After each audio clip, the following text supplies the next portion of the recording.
Rồi, xin mời các bạn cùng ăn mì vịt tiềm với lại mình nha. Đây, để mình trộn lên nha.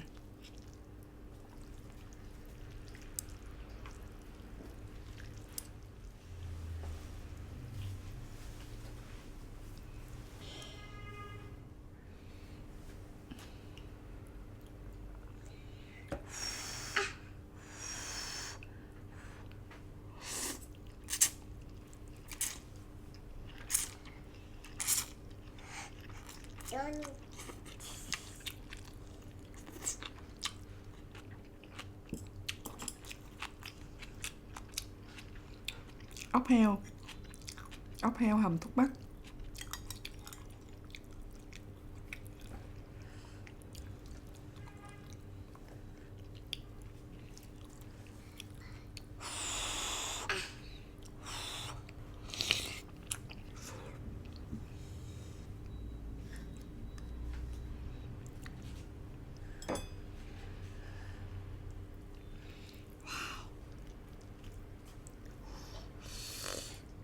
Nóng quá, nóng quá.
Ốc heo.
Ngon quá.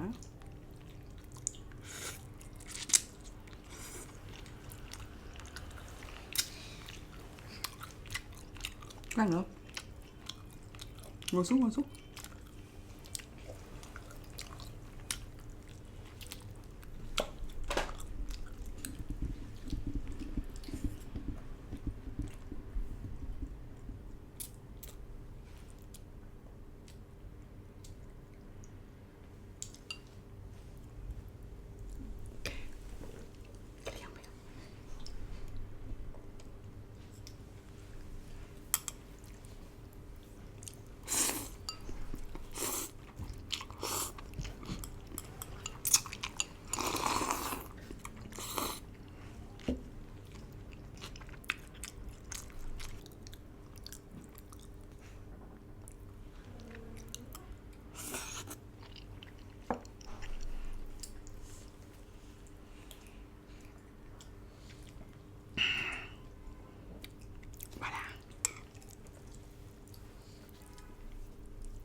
Đợi mẹ xíu nha.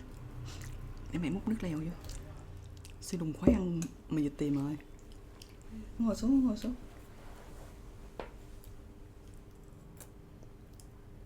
Kéo lên, kéo lên. Rồi, chạy đi ăn đi con.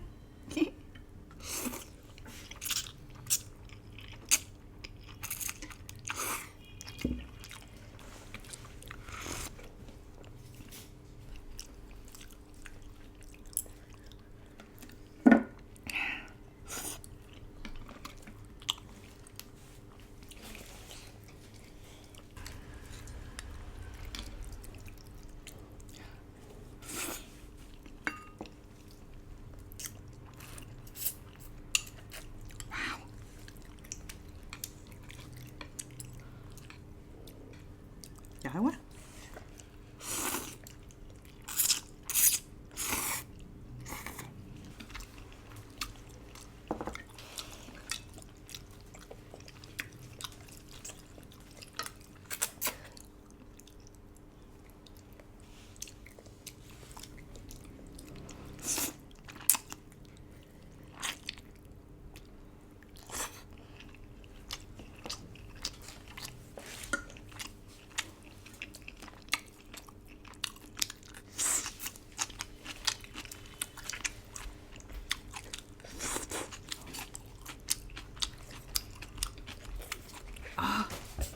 Mình đừng có ấn cái bàn, đừng có ấn cái bàn.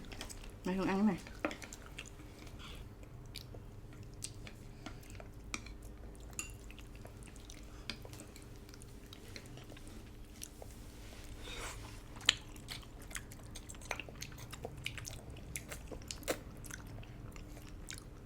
Bữa nay đi ăn này.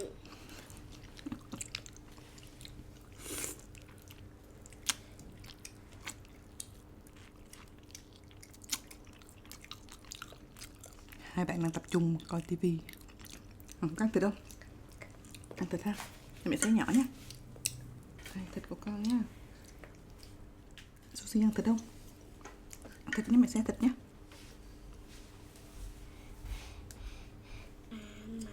Ăn ít thôi, ăn ít thôi.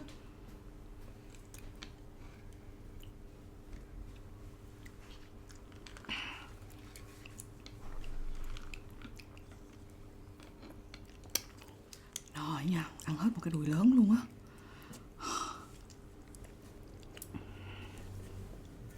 Đừng đổ.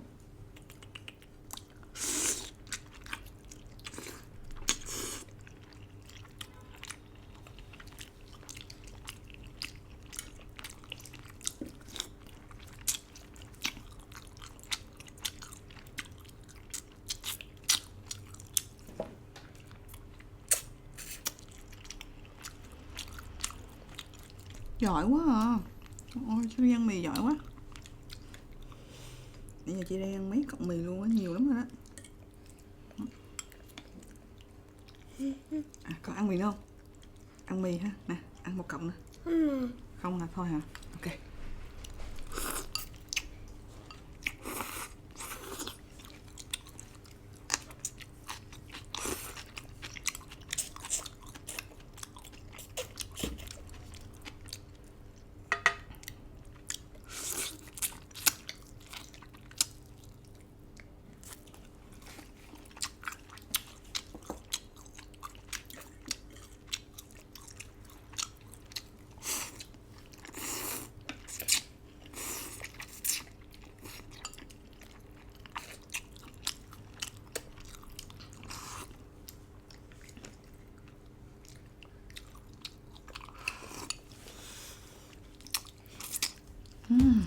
Ngon quá. Ngon mà no quá các bạn.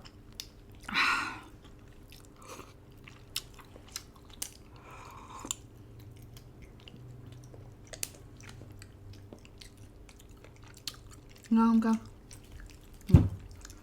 Trời ơi, cầm đũa luôn, cầm nĩa luôn. Ôi giỏi thế. Nè, cái muỗng con húp nước canh nha. Húp canh không?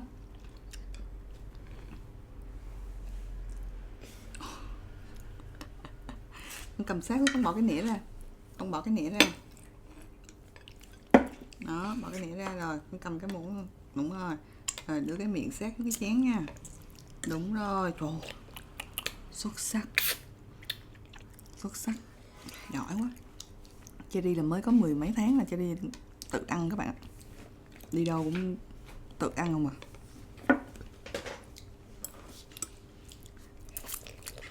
Thôi, mẹ dừng nồi đó. Gì con? À, con ăn nĩa hả? Rồi, ok. Xong.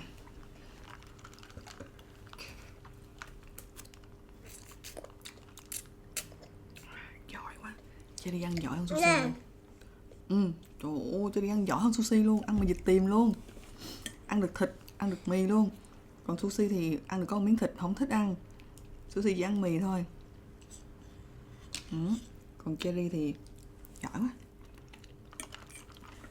Cherry thua Sushi 2 tuổi mà ăn ngang Sushi luôn. Rồi các bạn ơi, xí vô chào các bạn. Vô đây chào các bạn nè, video clip. Bye bye nè. No quá. Rồi các bạn ơi, video clip mà mẹ Dương, Sushi, Cherry ăn mì vịt tiềm với lại ốc heo đến đây là hết rồi nha. Hẹn gặp lại các bạn ở những video sau. Bye bye. Cherry. Đúng rồi. Bye.